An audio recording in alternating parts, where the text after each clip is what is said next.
Oke, materi hari ini adalah tentang masih lanjutan dari pekan lalu, yaitu pengulangan. Saya harus share PowerPoint. Bentar. Nah,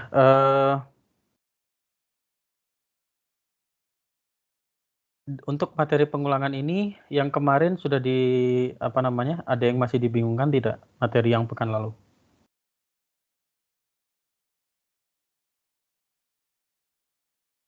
Bisa direview dikit nggak, Pak?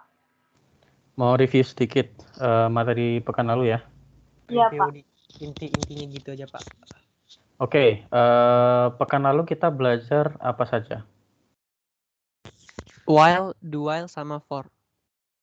Ya, while, do, while, dan for itu termasuk apa? Termasuk ke pengulangan ya, Pak? Termasuk ke Pengulangan. ya jenis-jenis pengulangan ya. Jenis pengulangan. Iya, betul. Nah, saya share screen aja ya kalau gitu.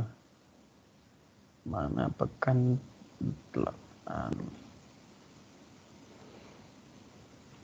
Ya, oh ya, sebelum saya lanjutkan, saya dapat pesan dari Egis kemarin, kalau tidak salah ada asisten yang mengabari kalau Jumat ini ada praktikum ya. Jadi memang sesuai jadwal seharusnya Jumat ini ada praktikum ya. Praktikum modul ke-5 karena modul ke-5 itu tentang pengulangan ya. Nah, pengulangan itu terdiri dari apa aja?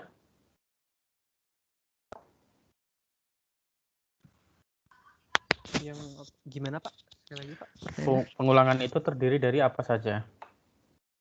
While Komponen utama yang harus ada pada kondisi suatu ya, Pak. pengulangan. Ya. Kondisi Dan syarat, aksi, ya, atau kondisi dan sama aksi. ya. Kondisi atau syarat dan aksi atau body of loop ya. Seperti contoh di sini ya. Di sini ada kondisi ya, kemudian ada body of loop yang ada di dalam lingkaran itu ya. Nah, kemudian problem-problem apa saja yang mungkin terjadi dalam suatu pengulangan?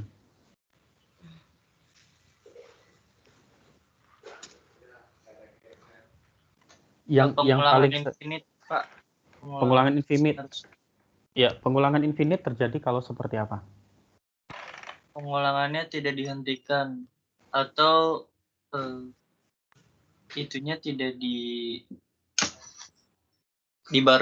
diperbarui, Pak.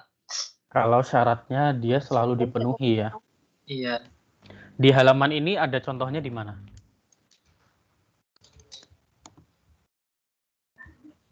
Itu, Pak. Di I lebih kurang daripada 3, Pak. I kurang dari 3 ya. kurang dari 3. Di situ mengapa terjadi infinite loop? I-nya tidak Karena I-nya selalu sama nilainya, Pak. Ya, karena ada I-nya batasnya, selalu Pak. sama dengan 1 ya. Dan tidak diupdate sehingga dia selalu memenuhi syarat. Ya. Seperti itu. Nah, kemudian saya kembali ke jawaban yang tadi soal jenis-jenis pengulangan. Apa saja tadi bisa diulang?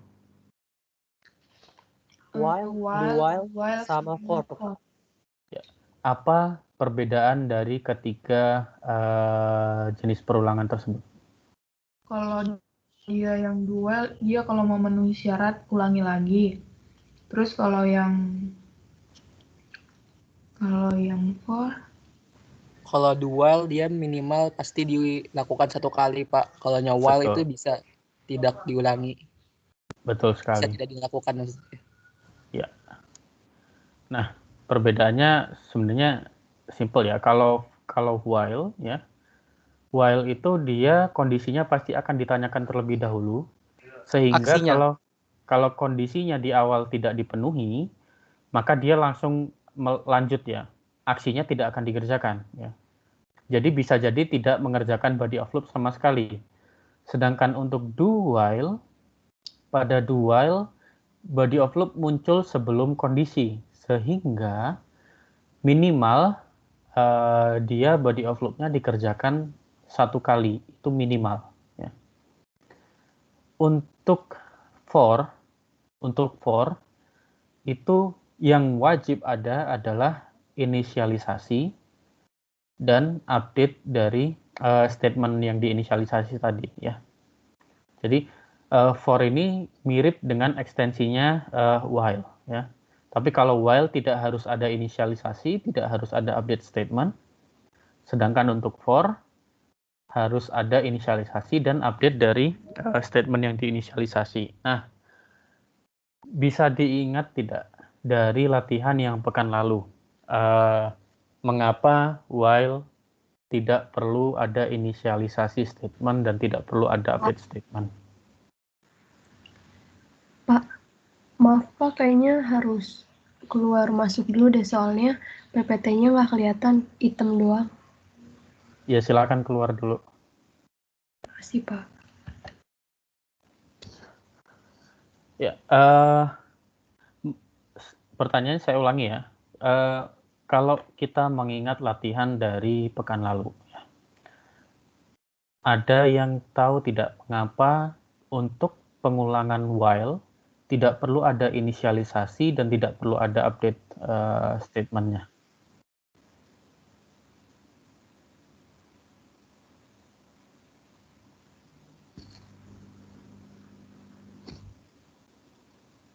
Halo? Agak lupa Kak.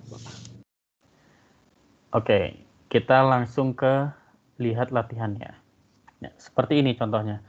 Kalau diingat latihan 2 kemarin, saya sudah share contoh-contoh kode untuk latihan 2. Betul tidak? Iya Pak, sudah Pak. Betul Pak. Ya, Iya, sudah, Pak. sudah dipelajari? Sudah Pak, sudah. Sudah. Nah, di situ ketika kita menggunakan while, ya, dia syarat berhentinya hanya ketika angka yang dimasukkan sama dengan minus 999. Betul tidak?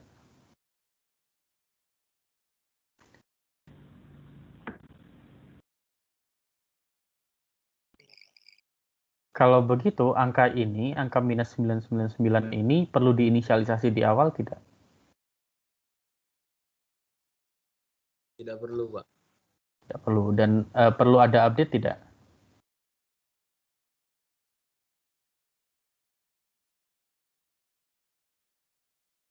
Tidak ya. Tidak, Pak. Jadi kapanpun kita mengisi ini, maka pengulangan while-nya akan berhenti, begitu kan?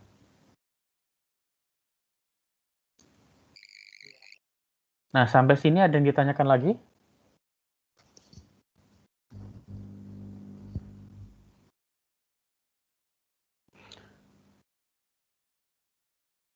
Kalau tidak ada, apakah sudah siap untuk masuk ke materi hari ini? Nanti kita sekalian latihan tracing untuk pengulangan.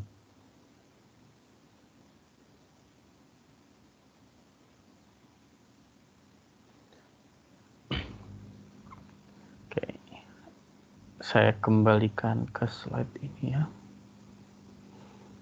Share screen.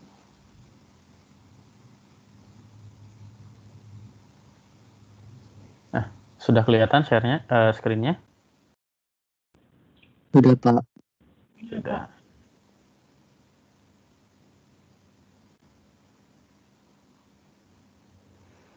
Nah,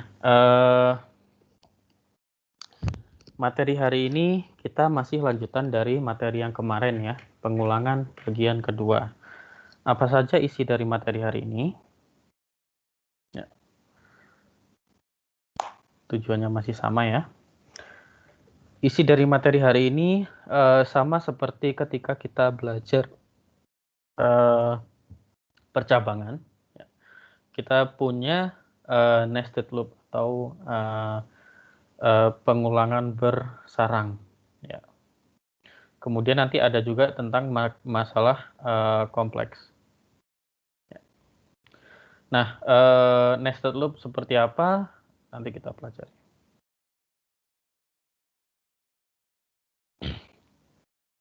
Nested loop, ada yang tahu kira-kira bentuknya seperti apa?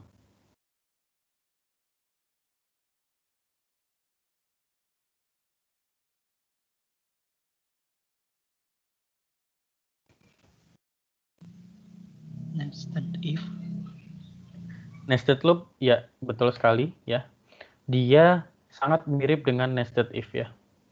Jadi ada kalau pengulangan kita ada kondisi ya, kemudian ada body of loop-nya ya. Ini pengulangan yang pertama ya. Ini kita sebut dengan outer loop. Pengulangan yang paling luar ya. Kemudian body of loop dari outer loop ini apa? Ini.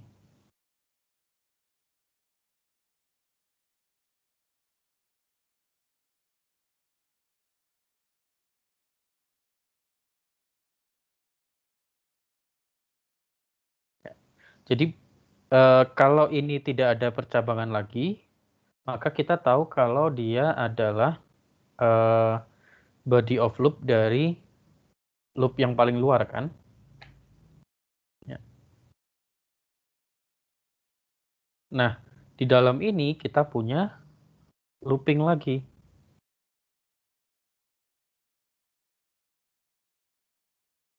Kita sebut di sini inner loop. Ya.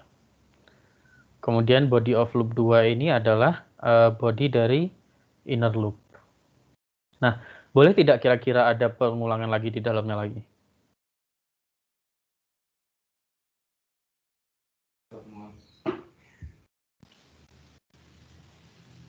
Boleh tidak? Boleh, Pak. Boleh. Ya. Tapi nanti akan jadi pusing ya, karena untuk mengecek apakah dia pengulangannya benar atau tidak, itu akan sangat kompleks karena kita punya pengulangan yang bersarang-sarang ya. Sampai sini dipahami?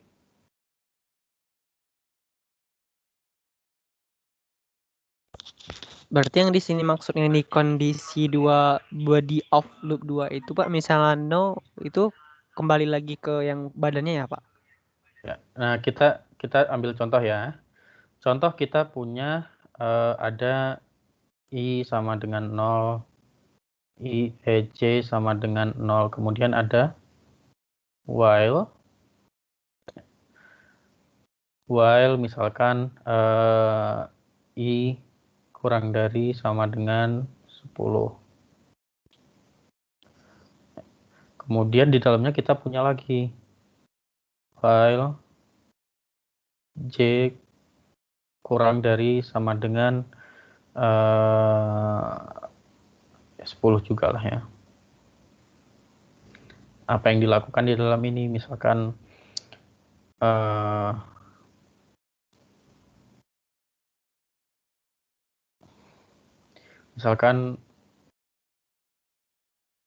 print, atau kalau kita pakai sebentar.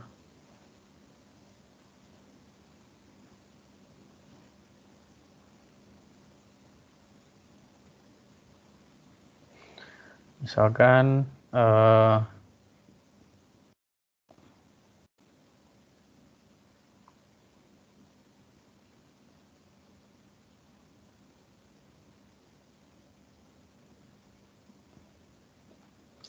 kok bisa ya?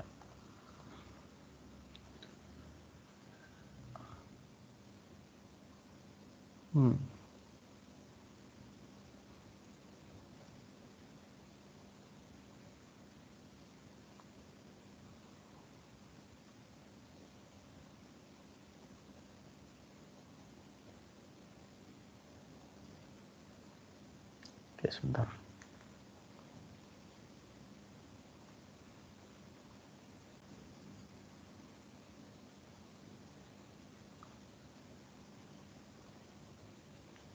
Ini saya penasaran.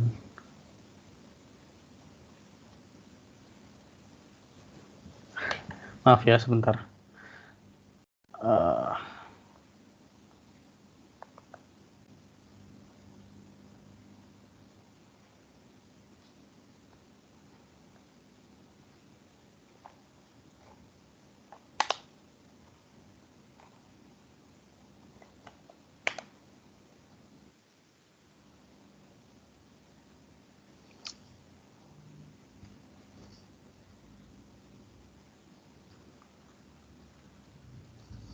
Hmm.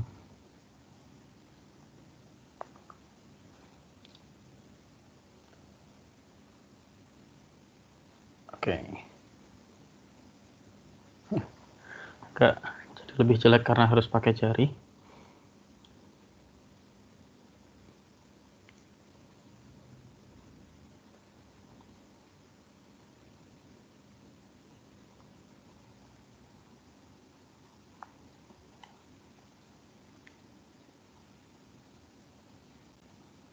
Hmm.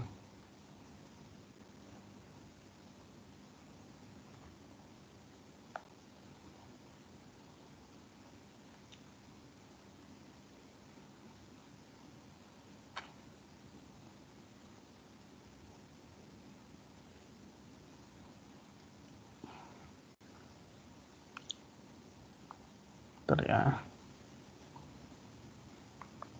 Nah, sudah bisa. C out, misalkan kita print C gitu. Misalkan seperti itu ya. Nah, di sini kita punya ada loop yang luar ya. Ada loop yang luar ini ya. Dengan body of loop-nya ini ya.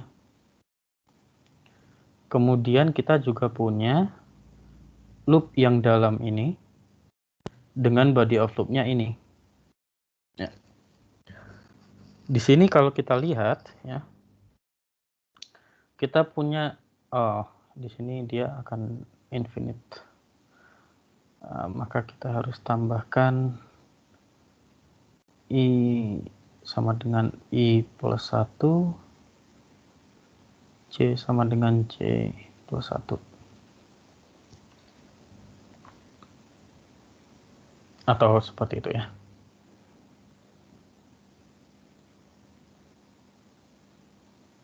Nah, itu contoh dari nested loop. Ya, sampai di sini ada yang ditanyakan?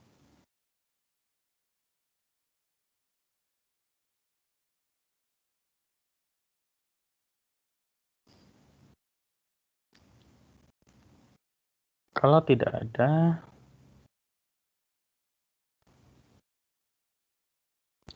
kita ambil contoh ini ya. Contoh di sini kita punya program yang sangat sederhana, yaitu untuk menampilkan angka 1, 2, 3, 4 sebanyak 4 baris. Di sini kita punya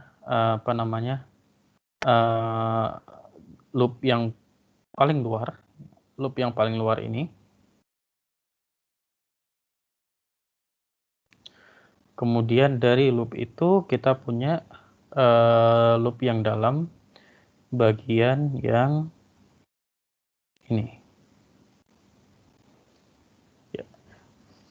Kira-kira kode ini, source code ini benar akan menampilkan gambar yang di kanan bawah tidak?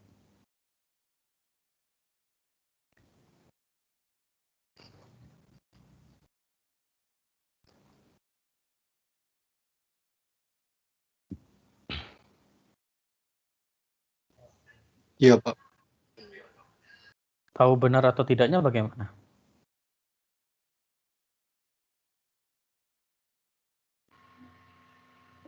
Coba jalankan, Pak. Ya, kalau coba dijalankan langsung, ya. Kalau misalkan kita tidak bisa menjalankan langsung programnya gitu ya, untuk tahu kode ini benar atau tidak bagaimana? Tracing. Di tracing, Pak. Kita tracing ya, kita latihan tracing sekarang. Kalau kita tracing kita pakai apa? Pakai yang kolom-kolom gitu maksudnya. Pakai tabel tracing ya. Sekarang kita gambar tabel tracing. Kita punya variabel.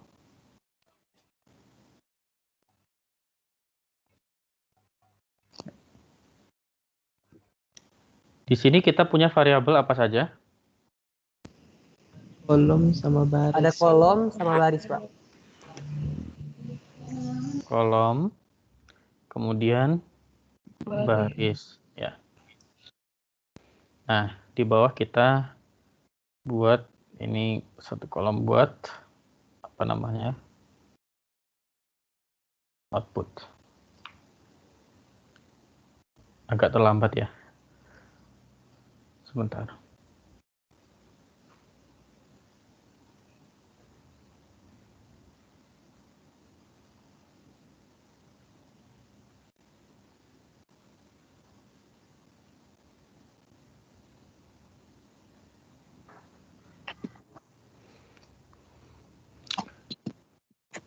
Oke. Nah, sekarang kita lihat di awal inisiasinya kolom berapa? Kolomnya satu. Kolom 1. Kemudian Dia Kondisinya kolom kurang dari 5. tidak lebih dari 5. Kemudian enggak, inisiasi dulu ya. Kemudian inisiasi dari baris 1. 1 juga. 1. Ya. Nah, sekarang kita kalau dari menurut program ini yang dijalankan duluan yang mana? Kolom duluan. Yang baris. Baris dulu ya. Kalau Baris ada dulu. nested loop, selalu yang dijalankan ya karena kita menjalankan body of loop dari looping yang paling luar ya. Body of loop dari looping yang paling luar itu, maaf ini harusnya sampai sini.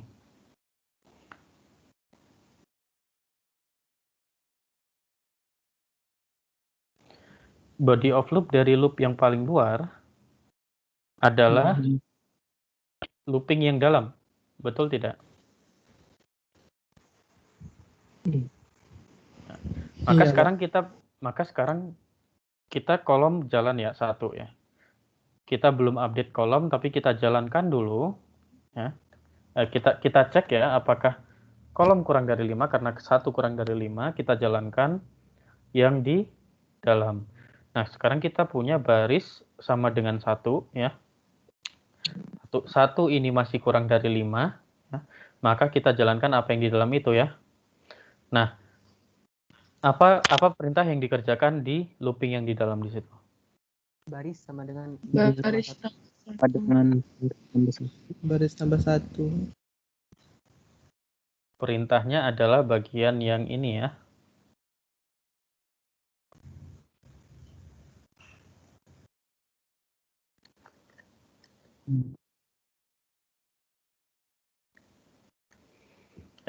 Baris sama dengan 1, ketika baris sama dengan 1 apa yang dilakukan?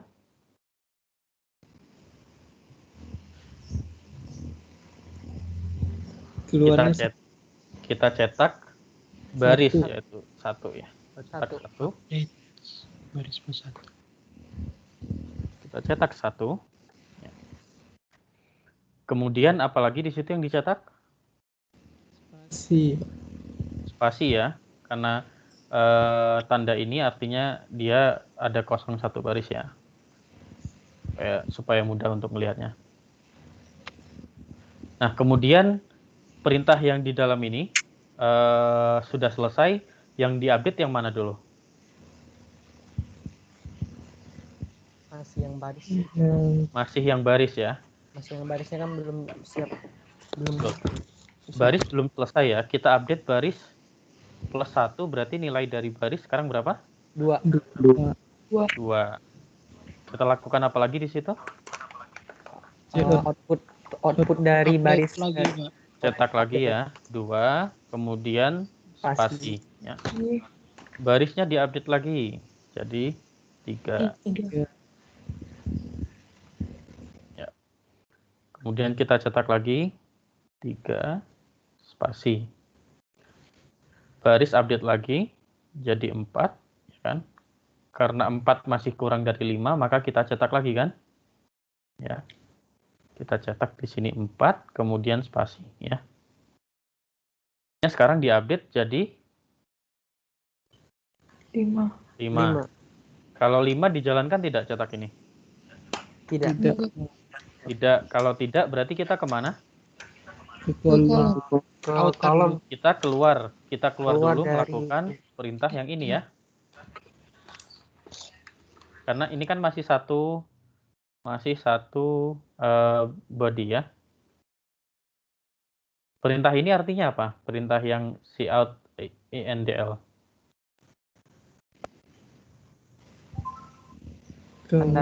Tandanya saat cout-nya sudah berakhir di situ end-line-nya, Pak. Ya, berarti kita turun ke bawah sini ya. Iya, Pak. Nah, sekarang karena body of loop yang luar ini sudah selesai, yang kita update apa sekarang? Kolomnya, Pak. Kolom jadi berapa? 1. Tadi kan kolom nilainya 1, sekarang ditambah 1 jadi 2. 2.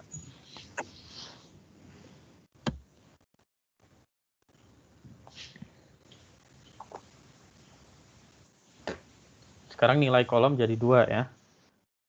Nah, ketika nilai kolom 2, apa yang kita lakukan? Cetak kolom. Kita lakukan bagian inner loop lagi ya, seperti tadi. Ya. Kolom sudah update ya. Sekarang kita lakukan yang di bagian di lingkaran hijau lagi ya. Di situ kita inisiasi lagi barisnya sama dengan 1. Ya. Nilai dari baris ganti 1 lagi ya.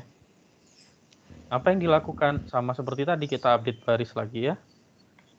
Cetak 1, kemudian spasi, kemudian barisnya diupdate jadi 2.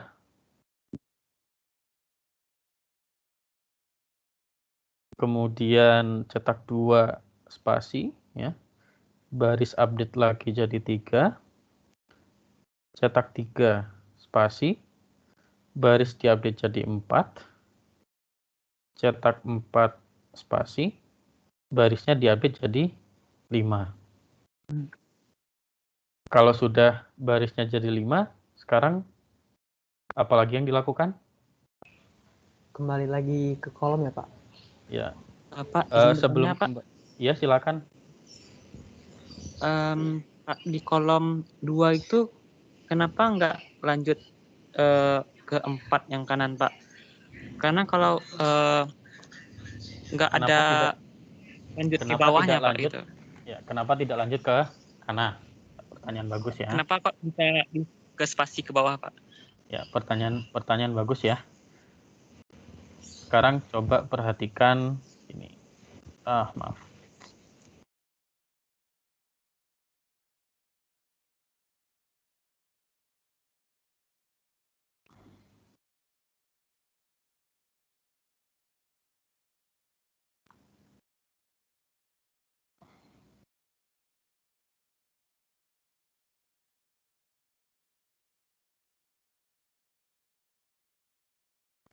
Sekarang kita coba perhatikan yang ini.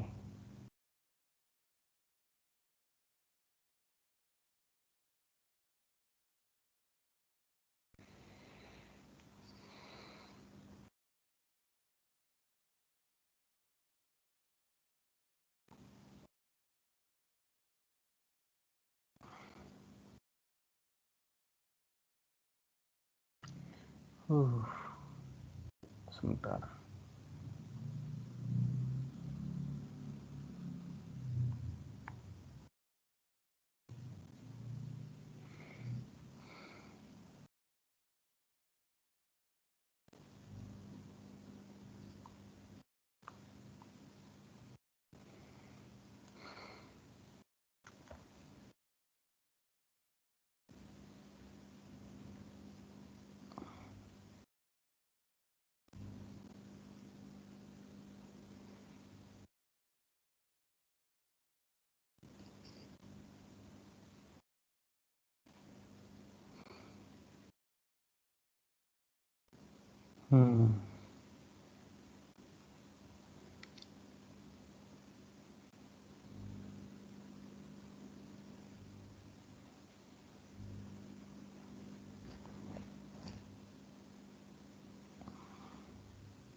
Sekarang coba perhatikan bagian ini, cout endline. Dia masih bagian dari body of loop-nya outer loop atau tidak?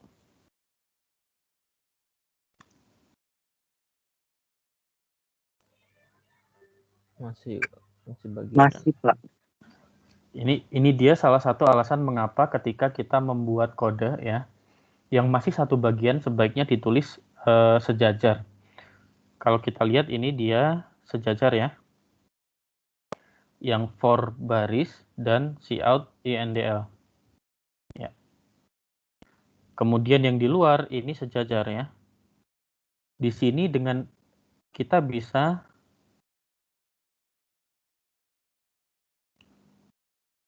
mengidentifikasi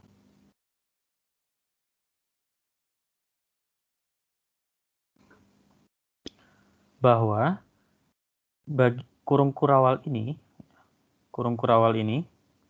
berpasangan dengan kurung kurawal ini ya. Nah, kurung kurawal yang di atas, yang dua yang saya lingkari itu berpasangan ya. Otomatis yang sejajar yang di dalam ini mereka masih satu bagian. Maka setelah kita selesai mengerjakan bagian yang for baris itu, kita kerjakan bagian yang cout endline. Mengerti?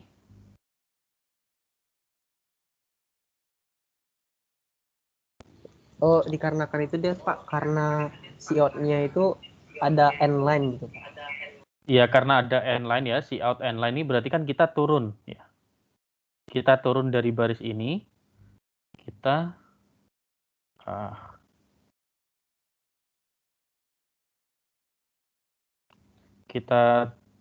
turun dari baris ini ya, dari sini. Dari baris setelah 4 spasi yang atas itu kita turun ke bawah sini ya. Ke bawah kita mulai cetak lagi di baris yang baru. Belum kelihatan ya.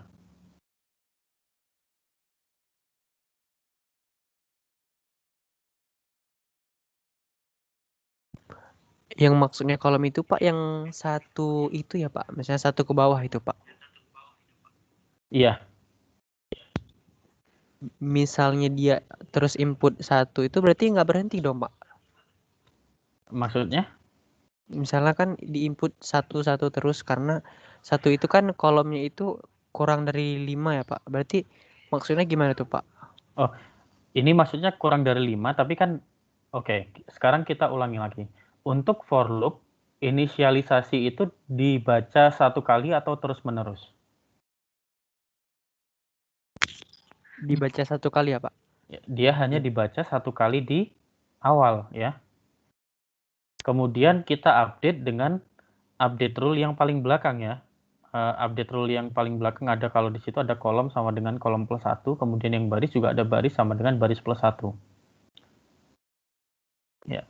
Kemudian sekarang pertanyaannya, mengapa ketika saya tracing ya, barisnya kita inisialisasi lagi mulai dari angka 1 lagi. Kira-kira mengapa?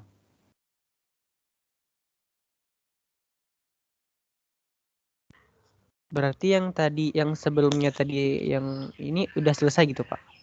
Ya, karena ketika kolomnya sama dengan 1, proses ini sudah selesai ya. Proses cetak 1 sampai 4 ya, itu selesai kan. Maka ketika kita update kolomnya jadi 2 di sini, for baris itu kita ulangi dari awal. Berarti memasuki loop baru ya Pak maksudnya? Iya, betul. Kita memasuki seperti kita mengulang proses yang itu tadi. Berhentinya itu sesuai dengan kolom kurang 5 gitu Pak? Iya. Jadi loop ini kapan berhenti? Loop ini kapan berhenti? Kalau loop yang paling luar berhenti ya. Ketika loop yang paling luar berhenti, maka loop ini akan berhenti.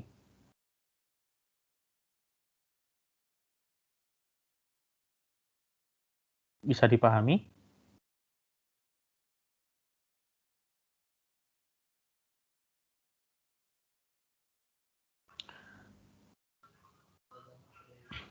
Oke, sekarang kita lanjut ya. Tadi baris sudah sampai 5, maka ketika baris sudah sampai 5, kita update apa lagi? Kolomnya, Pak. Kita update kolom. Kolomnya jadi? Sekarang kolomnya jadi berapa? 3, Pak. Jadi 3. Ya, yang lama dicoret ya. Ketika kolom jadi 3, apa yang kita lakukan? Kembali ke baris lagi, Pak. Kembali ke baris ya. Nah, kembali ke baris lagi, apa yang dilakukan di awal? Nilai barisnya jadi berapa sekarang? 1, Pak. Jadi 1 lagi ya. Nilai baris jadi 1 lagi. Kemudian apa lagi yang dilakukan? Cetak. Ya, proses yang cout baris, kemudian spasi kan? Karena nilai barisnya 1, yang dicetak berapa? Di sini.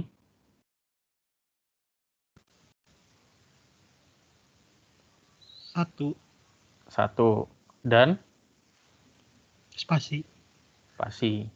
Kemudian kita update baris lagi. 2, spasi, dan seterusnya ya. Sampai di sini ada yang ditanyakan?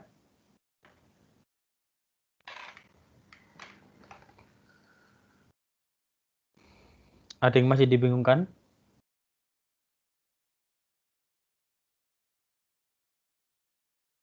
Pak, saya mau bertanya, Pak. Iya, silakan Fauzan. Kalau misalnya programnya itu terus berjalan gitu Pak setelah di compile gitu Pak. Itu kenapa ya Pak? Maksudnya dia tidak berhenti? Iya. Itu bisa jadi, itu pakai looping tidak? Pakai Pak. Bisa jadi terjebak di infinite loop. Kalau mau tahu terjebak di infinite loop atau tidak, lakukan tracing seperti ini, manual.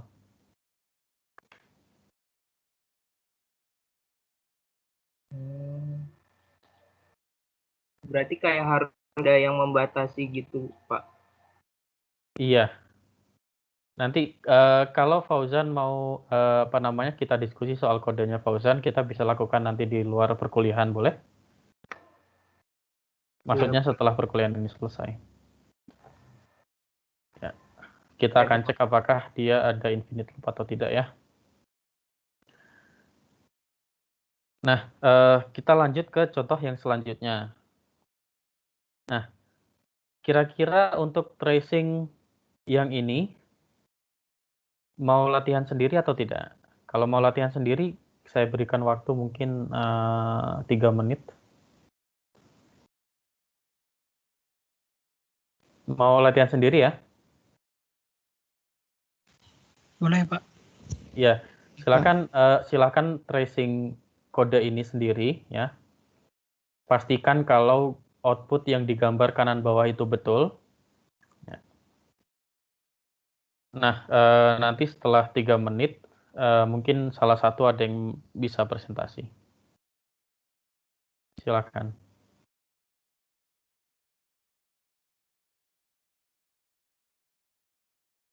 Mungkin pakai Excel aja yang mudah tracingnya.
Ada yang sudah selesai?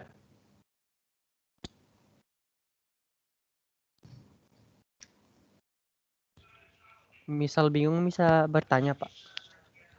Ya, silakan.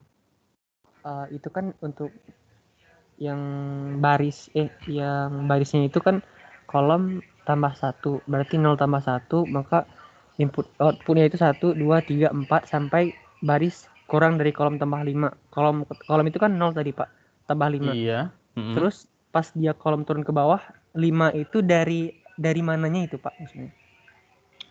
5 itu ya, kalau misalkan turun ke bawah kan berarti kolomnya sudah update ya, kolom plus 4 ya. Jadi berapa kolomnya sekarang? Jadi Kalau kolomnya ya, jadi tadi kolomnya berapa sekarang? 5 gitu, Pak. Kan tadi kolomnya 0. Kemudian Kolomnya diupdate 0. jadi 4. Nah, berarti sekarang jadi 4 kan? Berarti kalau gitu proses setelahnya inisiasi barisnya mulai dari angka berapa? Dari yang 5, kolom tanggal 5 ya, Pak? Iya, dari angka 5 ya. Ada yang bisa sharing ininya, hasil tracingnya?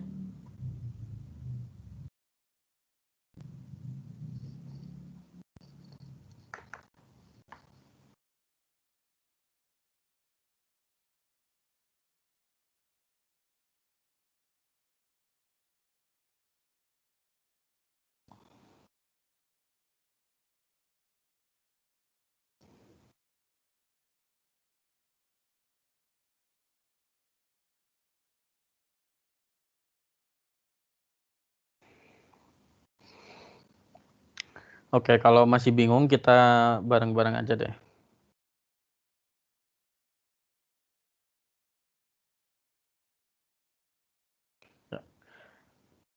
Di awal, inisiasi nilai kolom berapa? 0, Pak. 0, Pak. 0. Ya. Kemudian ketika kolom 0, kita cek apakah kolom kurang dari 13? Iya. Iya, Pak. Iya. Iya. Karena dia kurang dari 13, maka kita menjalankan yang mana? Yang baris. Di situ inisiasi barisnya berapa? 0 tambah 1. Jadi? Kolom 1. Jadi 1. Ya. 1 kurang dari 0 plus 5 tidak? Iya. Iya. Maka apa yang dilakukan? Di out lagi, Pak, di update. Kita cetak apa yang dicetak di situ? 1 baris. Jadi apa yang keluar di situ harusnya? Baris spasi. 1 spasi. Maaf, ini agak telat internet di. Nah, setelah cetak 1 kemudian spasi, apa yang diupdate? Di-update lagi barisnya tadi. Baris jadi berapa sekarang? Jadi plus 1, 2. Jadi 2. Kemudian output apa lagi? Ya, baris spasi. 2 spasi. Karena baris kurang dari 5, 2 kurang 5, berarti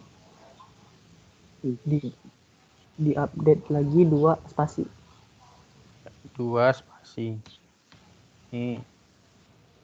Nah, kemudian apa lagi yang diupdate?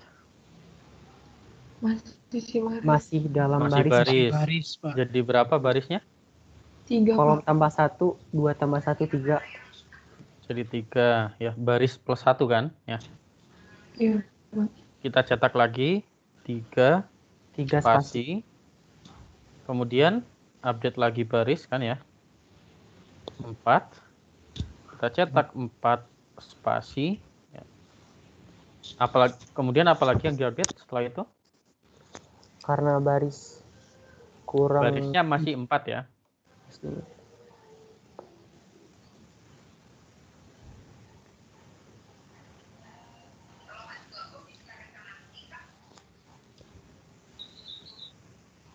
Baris plus 1. Baris plus 1, barisnya jadi berapa? 5. Di 5. Nah, sekarang Dicek lagi apakah barisnya sama dengan 5 ini masih memenuhi syarat? Tidak. Sudah tidak memenuhi syarat. Tidak. Kalau tidak, apa yang dilakukan? Kembali ke outer loop. Ke kolom. Kalau get tidak, sama. apa yang dicetak?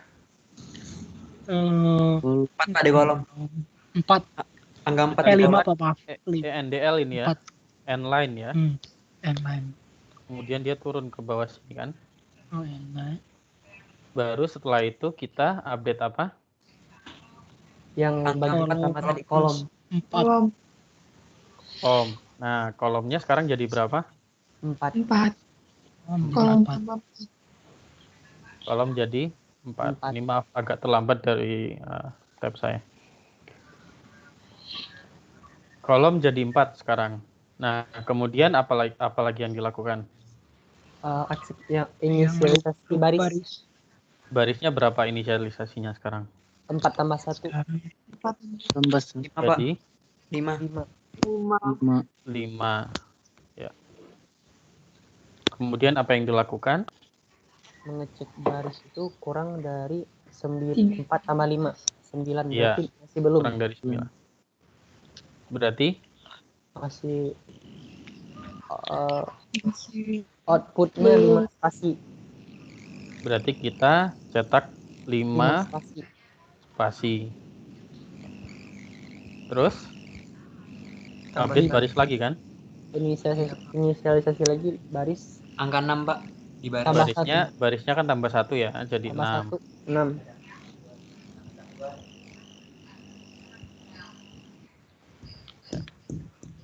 Barisnya tambah 1 jadi 6. Ya.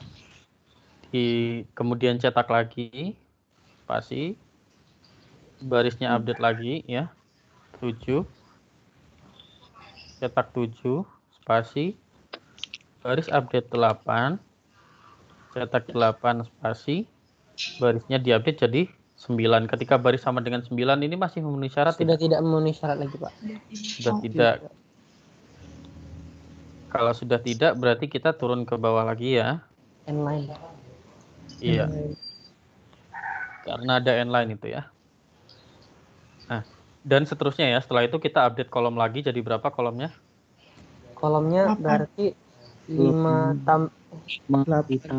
tambah 4. 9 Pak. Oh 8 Pak. 8 ya kan?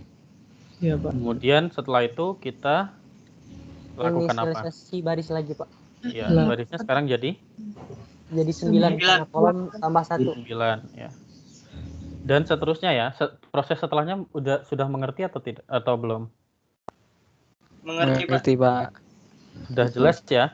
Di situ kalau dilihat ketika tracing ya, saya ada beberapa angka yang diulang karena memang dia berdasarkan proses tracing, memang dia akan diulang seperti itu ya. Seperti angka 5 muncul 2 kali karena angka 5 yang pertama dia muncul karena iterasi di baris, karena looping baris itu ya. Kemudian barisnya tidak memenuhi syarat, baru kita update kolom. Kemudian kita angka 5 yang kedua adalah inisialisasi baris. Ya. Sama seperti yang angka 9. Dan seterusnya. Ya. Sudah mengerti? Sampai sini ada yang ditanyakan?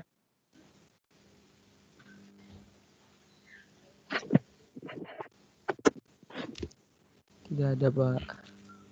Kalau tidak ada, nah sekarang kira-kira gimana caranya kalau saya ingin membuat output seperti ini? 1, 2, 3. Pak, izin bertanya satu, Pak.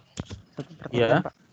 Misalnya kan yang tadi itu untuk yang barisnya itu yang diinisialisasi baris sama dengan baris plus 1 aja gitu, Pak. Iya, Pak.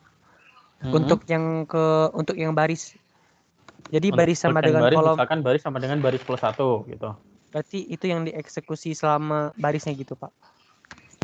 Sebentar. Bagian yang inisialisasi adalah bagian yang depan ya. Inisialisasi adalah bagian yang depan ya, yang di garis biru. Maaf.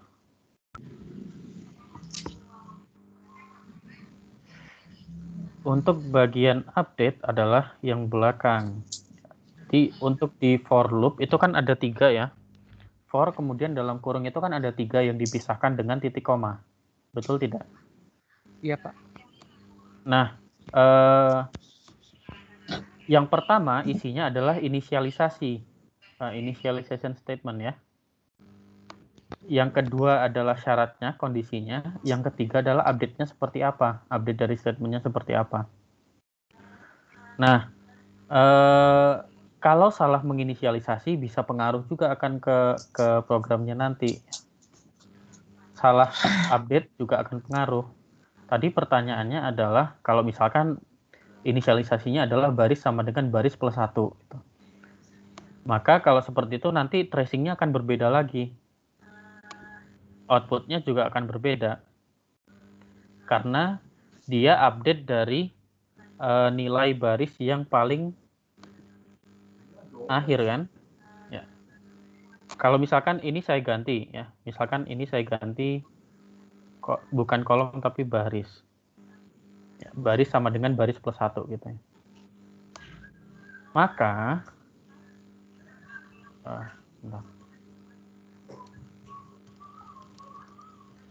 maka ketika yang di awal contohnya di sini angka 5 ya.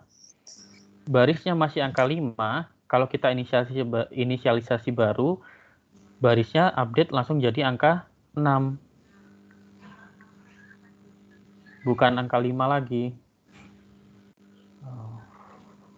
Sebentar. Internet saya agak lemot di sini.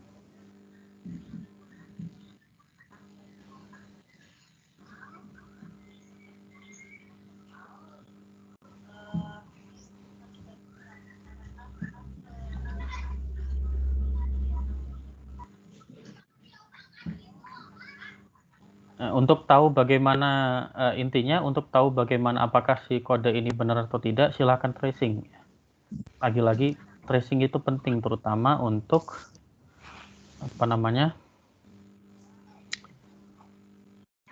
untuk pengulangan seperti ini. Nah sekarang pertanyaan saya, bisa nggak kita cetak seperti yang ada di bawah itu? Yang angka 1, 2, 3, 4, kemudian 1, 2, 3, kemudian 1, 2, kemudian 1. Bisa nggak kira-kira? Kita coba latihan.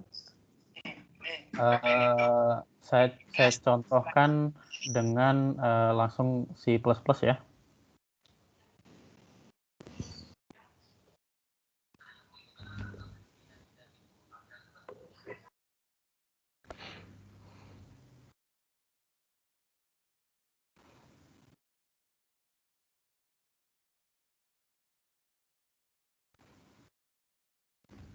Sudah kelihatan code block saya?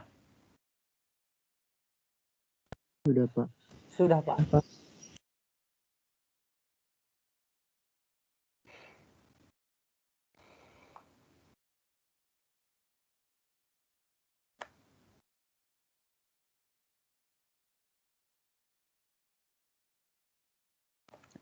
Tadi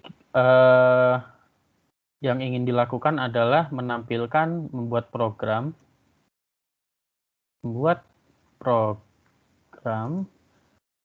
untuk menampilkan hasil sebagai berikut.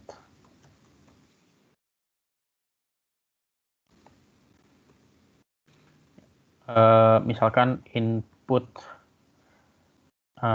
sama dengan 4, maka yang kita tampilkan adalah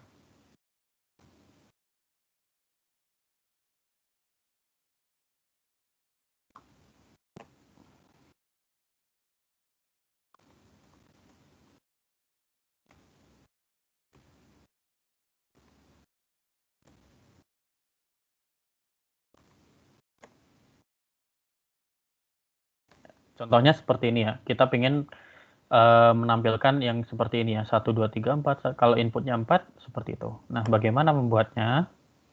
Apa yang pertama dilakukan? Kita buat kolom dulu ya, Pak. Pertama, kita yang pasti preprocessor statement ya. Include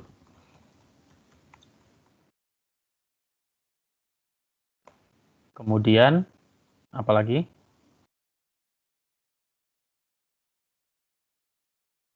Using namespace std.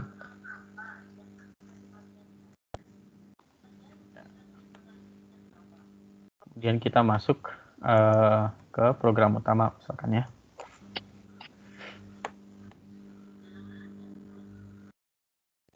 Kita ini deklarasikan dulu inputnya apa. int misalkan input. Input ini masukkan ya.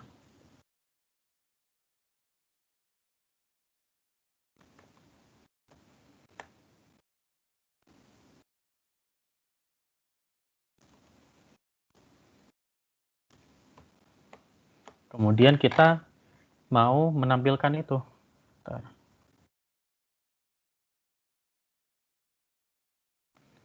Kita mau menampilkan seperti yang ada di atas. Bagaimana caranya? Kita buat for dulu ya.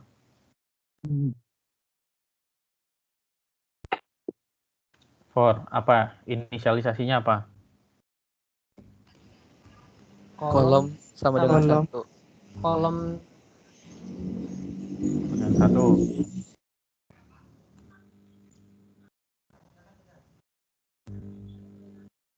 Kemudian kondisinya kolom kurang dari 5. Kolom kurang dari kolom X. kurang dari sama dengan X. Sama input. Dengan input. Ya. Kemudian apa lagi? Kolom sama dengan input kurang 1 ya Pak. Kolom plus 1. Kolomnya ada berapa itu kalau di situ? Sebanyak input? Ada 4. Iya, berarti kolom sama dengan kolom plus 1. Input kurang. Ya. Di sini maksudnya apa? Kita akan muncul berapa kali kolomnya? 1, kemudian kita tambah sampai dia ditambahkan sampai sama dengan input. Betul tidak? Iya. Berarti kalau gitu kolomnya ada sebanyak apa nanti? Ada 4. Ada sebanyak input ya.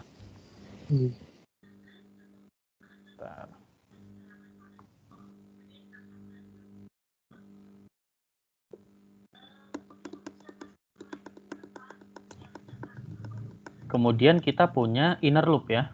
For apa sekarang? Baris, Pak. Baris. Sama dengan berapa? Inisialisasinya? Baris 1, Pak. 1 ya. Kemudian baris kondisinya apa? Kurang sama dengan kurang aja Pak. Kurang dari kurang dari apa ini? Saya buat input. Kurang dari input plus 1 minus kolom. Betul tidak? Sudah mulai pusing? Misalnya input 1 tambah 1. Kan kita kalau di awal ya kolomnya di awal kita punya di baris itu berapa kali cetak? Ada 4. 4 kan? Kan inputnya 4 ya. Kolom 1 ini bentar. Ini harusnya contohnya biar nggak bingung ini salah ya. Ini harusnya baris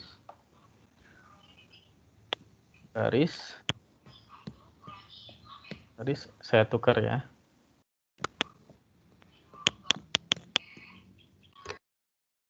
Kolom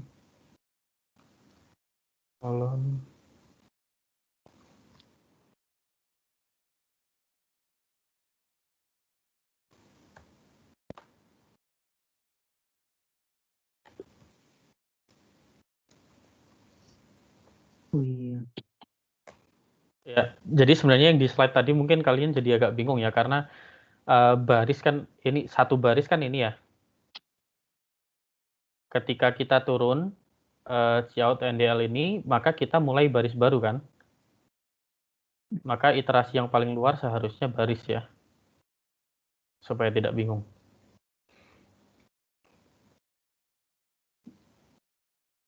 Kita punya berapa baris di sini?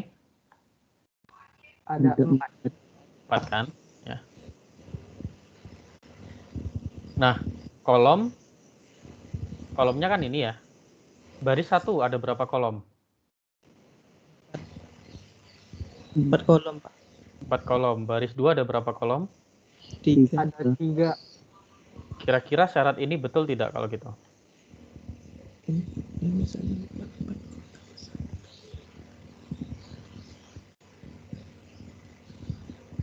Betul, Pak. Barisnya 2.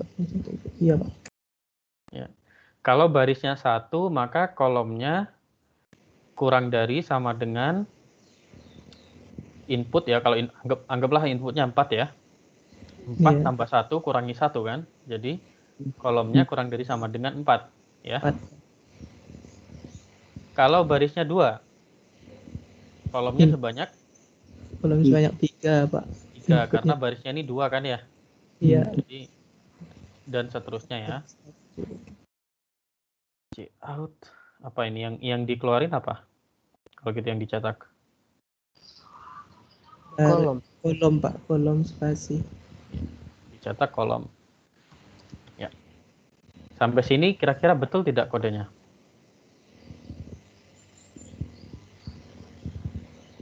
Kita cek aja ya.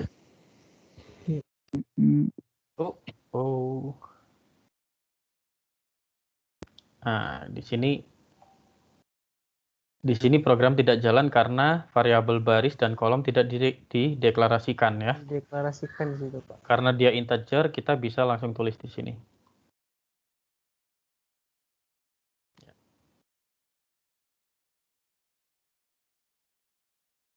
Seperti ini ya. Sekarang kita input angka 4. Dia cetak seperti itu. Kelihatan? Kelihatan, Pak. Kalau kita input misalkan angka 10. Seperti itu. Jadi algoritmanya betul tidak?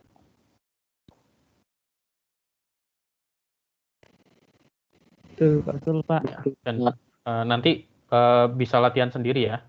Ada macam-macam output ya. Mungkin akan bentuknya. Nah, minggu depan itu akan ada kuis. Nah, mungkin bentuknya akan seperti ini. Ya, misalkan output ini gitu ya. Nanti soalnya belum saya buat ya. Nah, catatan lagi ya. Ini sebenarnya tidak harus dideklarasikan di situ. Ya, kita bisa langsung tulis di sini. Ini seharusnya sama-sama betul. Programnya masih bisa jalan dan masih benar. Ya. Kalian bisa deklarasikan di sini langsung juga tidak apa-apa. Cuman kalau deklarasinya di sini, ini berarti dia dideklarasi secara lokal. Hanya untuk for loop ini. Ya, sekarang kembali ke slide ya. Sampai sini ada yang ditanyakan?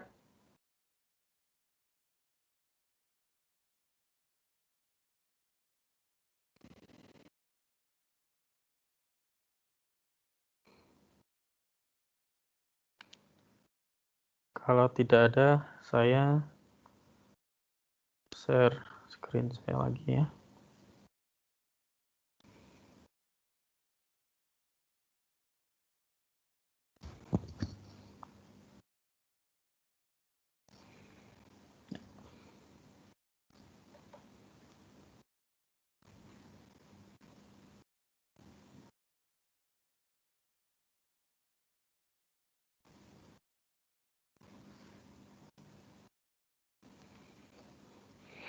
Kita sekarang ke slide selanjutnya. Nah, sekarang kita ke masalah kompleks ya.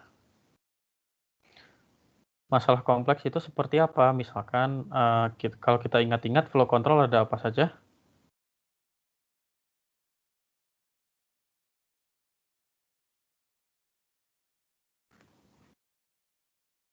Flow control ada apa saja?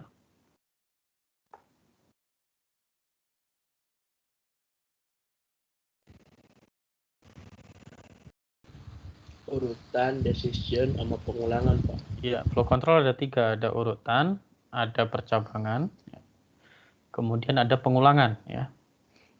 Sampai hari ini kita sudah pelajari semuanya. Ya. Nah, masalah kompleks ini maksudnya apa? Maksudnya dari flow control yang kita sudah pelajari itu mereka bisa di nested atau bersarang satu sama lain. Misalkan di dalam if ada for loop atau di dalam for loop ada if. Seperti itu. Contohnya seperti apa? Contohnya seperti ini. Ya. Di sini kita punya program, di situ ada for loop, kemudian ada mencetak seperti itu. Mencetak apakah dia kelipatan 2, apakah kelipatan 3, apakah kelipatan 5, apakah bilangan prima. Ya, walaupun di sini sebenarnya seharusnya untuk angka 3 dan angka 5 harusnya ditulis sebagai bilangan prima ya. Ini masih agak salah. Ya. Nah, untuk kode ini bisa tracing sendiri?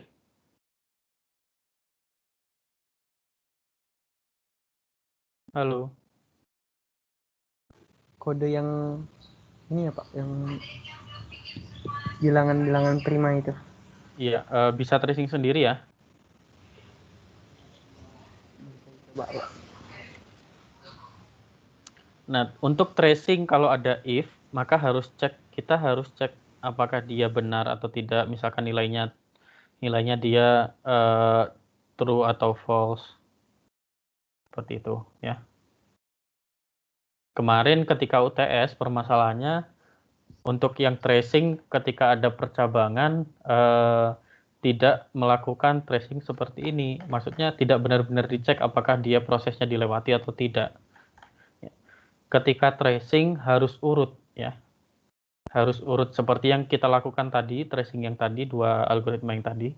Kita berurutan tracingnya sesuai dengan alur kode yang dibuat. Jadi tidak langsung skip. Kalau langsung skip itu bukan tracing, itu langsung coba tebak-tebak apakah jawabannya betul atau tidak. Ini nanti tracing sendiri ya. Kita masuk ke latihan saja. Latihan yang pertama adalah untuk membuat program yang menampilkan bilangan prima antara 10 sampai 1. Gimana caranya kira-kira?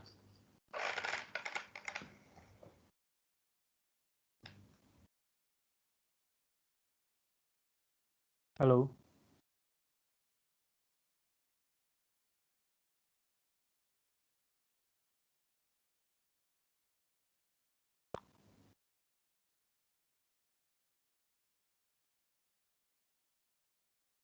Jadi maksudnya apa? Kita nentuin bilangan primanya dari ke belakang gitu ya, Pak? Ya, kalau yang ini ya, di kode yang ini kan kita semua angka dicek apakah dia prima, apakah dia kelipatan 2, apakah kelipatan 3, apakah kelipatan 5. Gitu ya. Tapi kalau di latihan ini hanya menampilkan bilangan primanya saja. Kira-kira caranya bagaimana? Apa sih syaratnya bilangan prima? Hanya bisa dibagi satu dan dirinya sendiri, Pak. Iya, berarti kita cukup mengecek apakah dia hanya bisa dibagi satu dan dirinya sendiri, betul kan? Ya. Iya. Iya, Pak. Nah, ini silahkan dikerjakan latihan 1, kemudian latihan 2 juga ya. Bedanya latihan 2 ini kita masukkan 2 bilangan ya. Kita masukkan 2 bilangan, misalkan angka 5 dan angka 10 gitu ya. Kemudian di antara angka 5 dan angka 10 kita cek yang mana yang bilangan prima. Silahkan kerjakan 2 latihan ini selama 5 menit ke depan. Petunjuknya adalah petunjuk dari kedua latihan ini kita pakai nested loop plus ada kondisi di situ.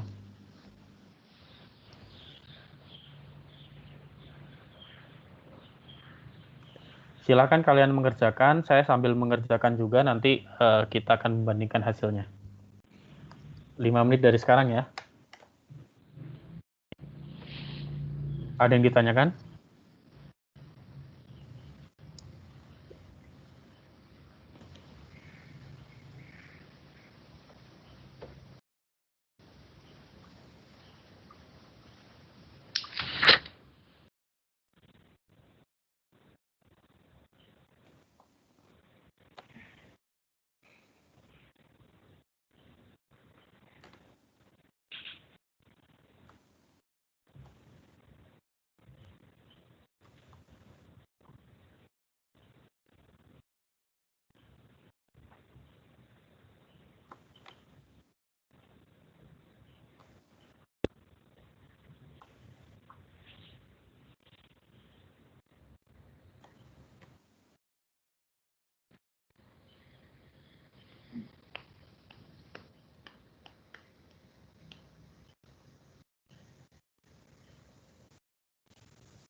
Sudah bisa?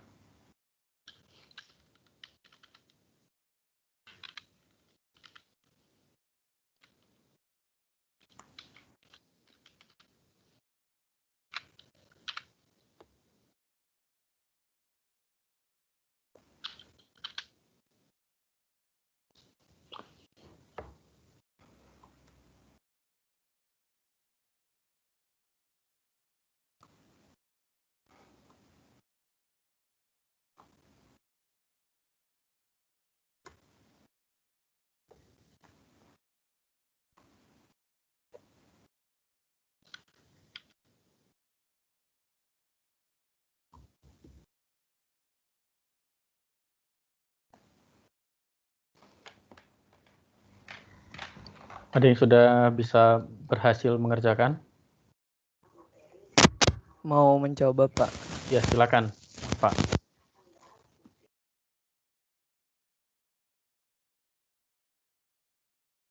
Silakan langsung sharing saja.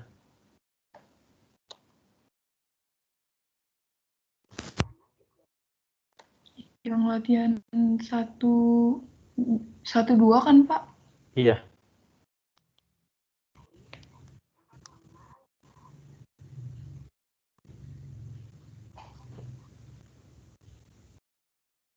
Saya latihan 1 aja, Pak. Iya, silakan. Kayak gini sih, Pak, saya bikinnya.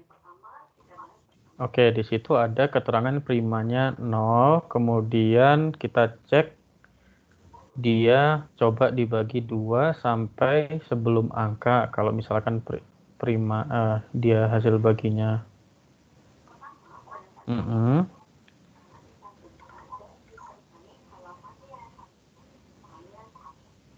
Oke.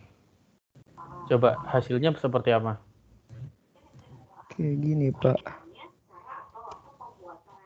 15, ya betul ya kodenya. Ya, semuanya nanti bisa melihat ke jawabannya Arfa ya. Kalau mau di screenshot sekarang, ini salah satu algoritmanya seperti ini. Devi mau mencoba? Enggak, Pak. Tadi mau coba nomor 1 juga. Oh ya udah. Kalau gitu ini saya karena yang nomor 2 semuanya udah, kalau mau screenshot silakan ya. Atau nanti Arfa silakan di share langsung di Microsoft Teams ya. Iya, Pak. Sekarang nih untuk yang 2 contohnya seperti ini. Sebenarnya idenya sama seperti yang dikerjakan Arfa ya.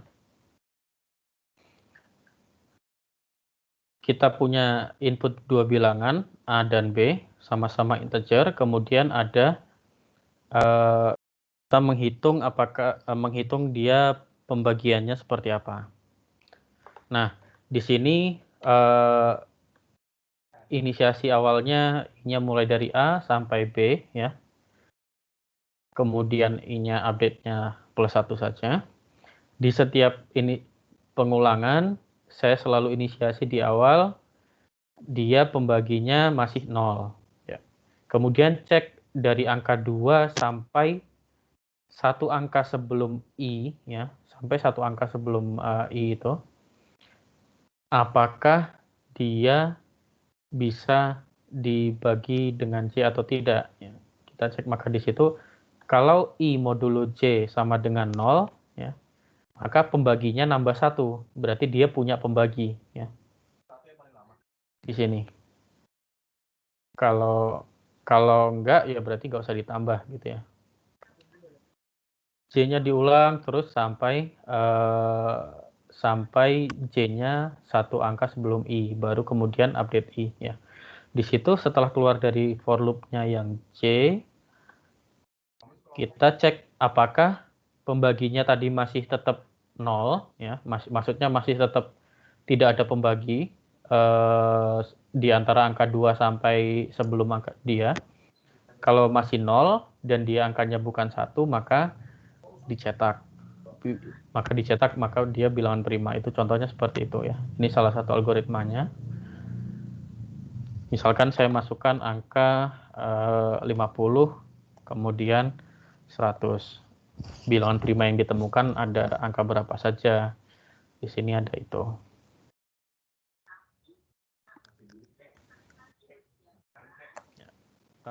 Ini salah satu kodenya ya.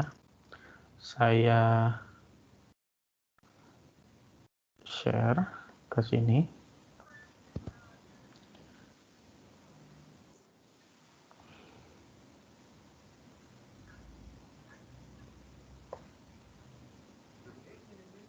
Sebentar, mungkin langsung di sini.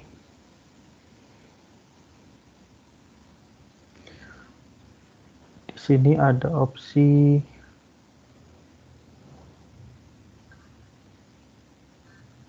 format.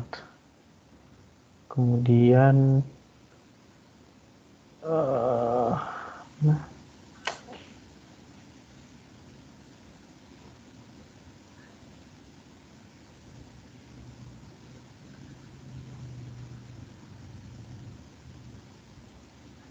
kok tidak ada ya? Insert link, paragraf. Oke, nanti saja saya share ya.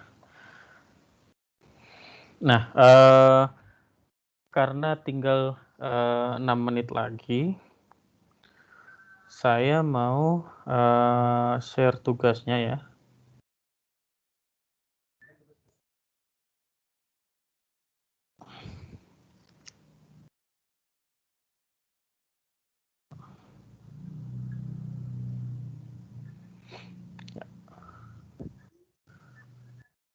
Tugasnya adalah menghitung luas daerah dari suatu kurva yang dibentuk dengan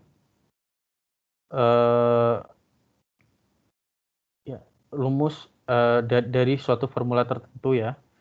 Kan dapat dilakukan dengan menggunakan pendekatan numerik. Di sini kalkulus sudah belajar sampai integral Riemann belum?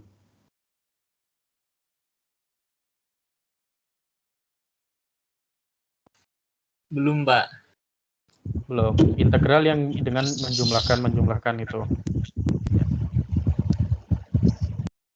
Tugasnya adalah menghitung integral tertentu ya dengan interval tertentu menggunakan rumus trapesium.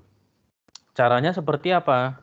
Nah, contohnya kita punya rumus fx ya, punya formula fx sama dengan x pangkat 3 plus x plus 1. Kita mau hitung integralnya dari x sama dengan 1 ya, dari sini sampai x sama dengan 4.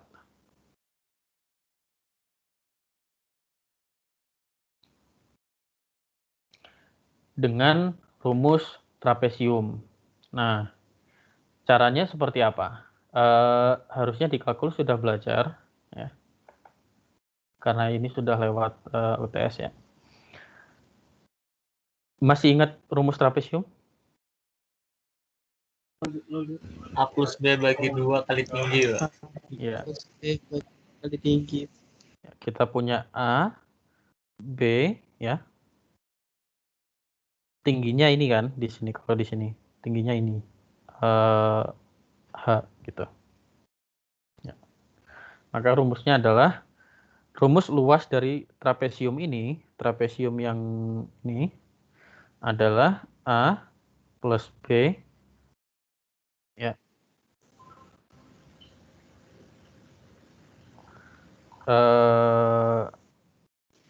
bagi 2 kali tinggi. Betul tidak?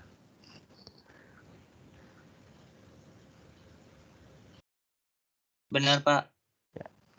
A plus B bagi 2 kali tinggi ya. Nah, nilai A-nya di situ apa?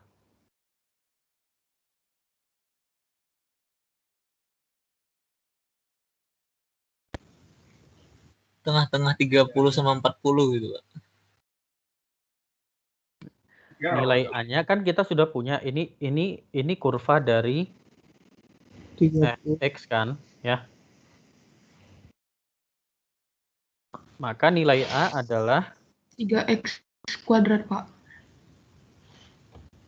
A Iya nggak sih? itu sama dengan F dari di situ berapa itu?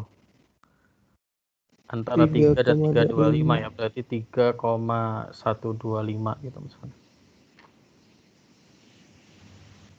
Kemudian B-nya adalah F dari 3,375.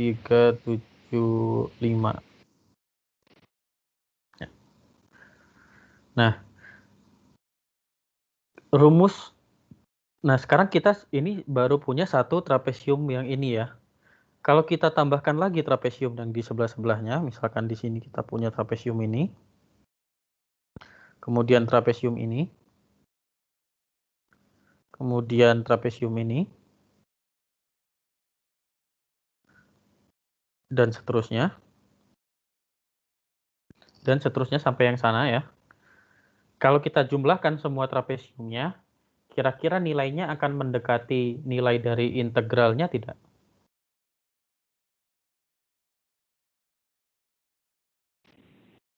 Ayo, gini, integral berhingga, ya. Ini pelajaran SMA ya. Kita punya integral dari A sampai B, jangan A sampai B lagi deh, biar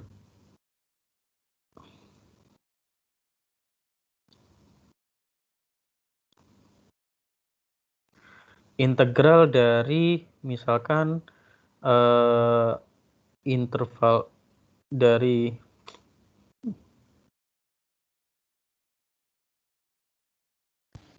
Pak, itu A sama dengan F 3,125 dari mana, Pak?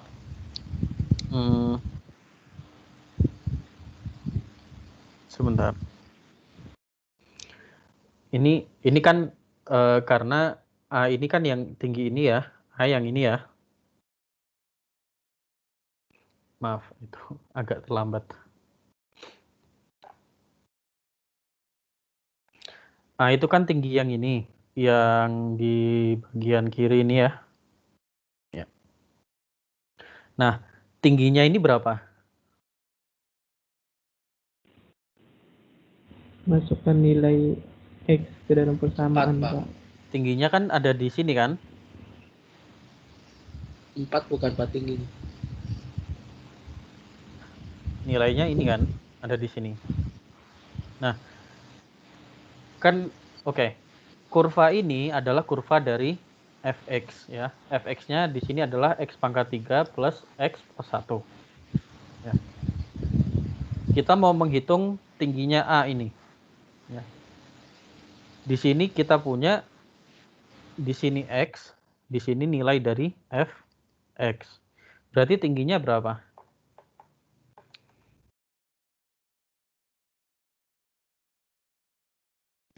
fx, Pak, fx. Iya, tingginya adalah fx kan. Kalau gitu tinggi yang ada di sini ya. Misalkan anggaplah di sini titik ini adalah 3,125 gitu ya. Maka tinggi A berapa? F. Berarti nilai F dari 3,125. Betul tidak? Iya, Pak. Betul ya. Betul. Nah, seperti itu ya. Begitu juga dengan nilai B ya. Sama ya. Nah, sekarang tadi tugasnya adalah menghitung menghitung nilai luas daerah dari di bawah kurva ya. Dengan integral tadi, pendekatan numerik itu. Caranya tugasnya adalah membuat itu dengan rumus trapesium. Nah,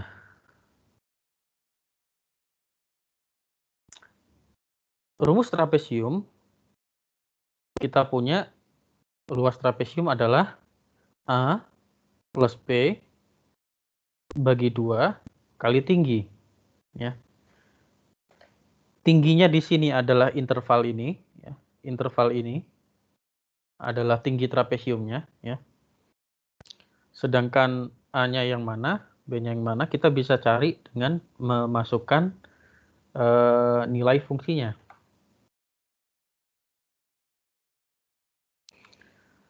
Nah, saya kembali ke yang tadi ini sudah lewat, sebelum saya lanjutkan ya, ini sudah lewat dari jam kuliahnya. Bagi yang ingin meninggalkan silahkan, bagi yang ingin mendengarkan penjelasan lebih lanjut tentang tugas ini silahkan di sini, itu ya.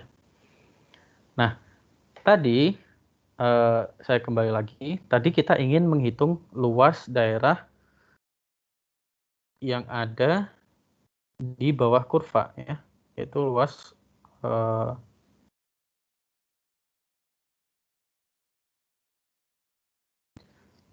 luas yang diarsir itu. Mudah-mudahan kelihatan arsirannya. Nah, caranya bagaimana? Kita mendekati luas tersebut dengan membagi area di bawah kurva ini menjadi bagian-bagian kecil berbentuk trapesium. Dari itu kita di situ punya trapesium ini, kemudian ini, dan seterusnya. Ya, sampai yang paling belakang. Nah, luas area yang diarsir yang di bawah kurva ini adalah jumlah dari semua trapesium itu. Kalau dalam integral, di sini kita punya batas bawah ya. Misalkan kalau di sini integral dari 1 sampai 4 dari fx dx. Ini luasnya sama dengan ini.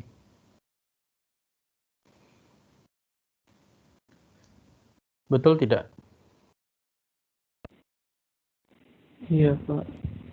Nah, integral ini bisa didekati dengan menghitung luas ini, luas trapesium. Kita membagi area di bawah kurva dengan banyak trapesium, ya. Kemudian kita hitung luas masing-masing trapesium, kemudian kita jumlahkan. Nah,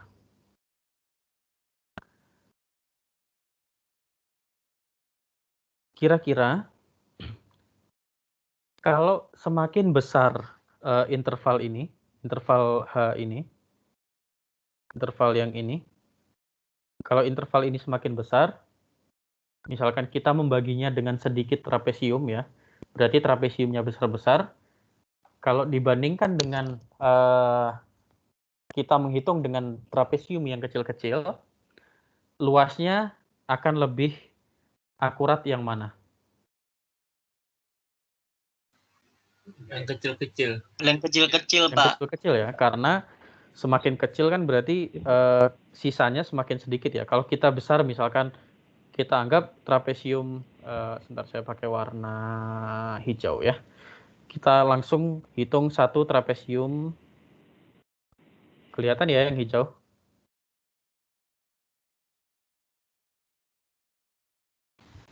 Belum masuk.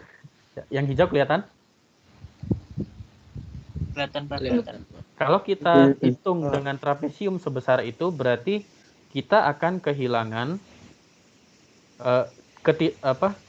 bagian yang tidak akurat adalah sebesar yang saya kasih tanda warna biru. Sebentar, belum kelihatan. Pak, mau tanya Pak. Iya, silakan. Itu nanti di C++ nya asumsinya itu yang di ini Pak, yang B kurang, yang A kurang dari B itu Pak.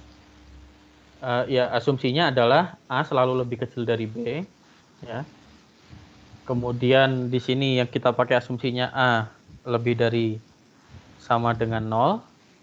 Kemudian B-nya lebih dari 0, yang pasti karena B-nya lebih dari A. Kemudian delta atau di sini saya pakai H ya.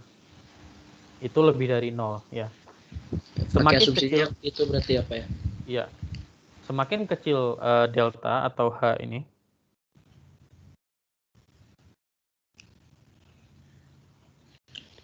semakin kecil delta atau H itu, maka nilainya akan semakin akurat ya.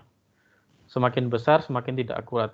Tidak akuratnya karena apa? Karena kita kehilangan akurasi di sini. Kalau kita lihat trapesium yang warna hijau, ya, ada area yang saya kasih coret-coret warna biru itu dia area yang seharusnya tidak dihitung, tapi akan tetap terhitung karena kita mendekati dengan trapesium yang sebesar itu. Sampai sini tugasnya dimengerti? Berarti asumsinya ini berlaku untuk setiap soal yang kayak gini ya, Pak? Enggak. Sebenarnya asumsi ini tidak berlaku seperti ini ya. Ini hanya untuk tugas ini saja. Ya. Jadi yang pasti petunjuk dari saya adalah inputnya adalah A, B, dan delta, atau saya pakai huruf H aja.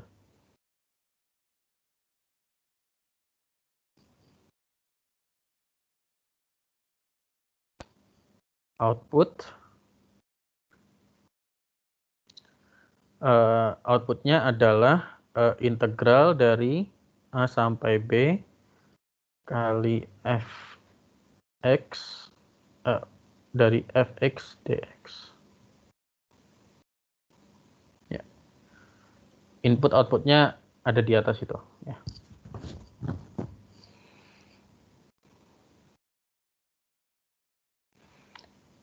Yang pasti ini akan melibatkan pengulangan ya, karena kita akan bergeser dari yang paling kiri sampai paling kanan.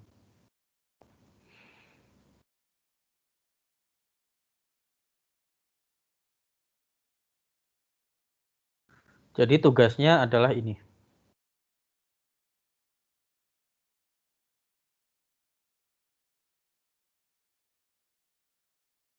Sampai sini dimengerti?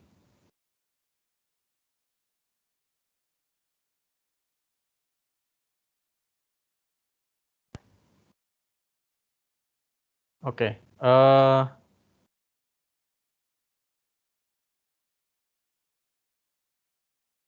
Untuk materi hari ini sudah selesai di situ.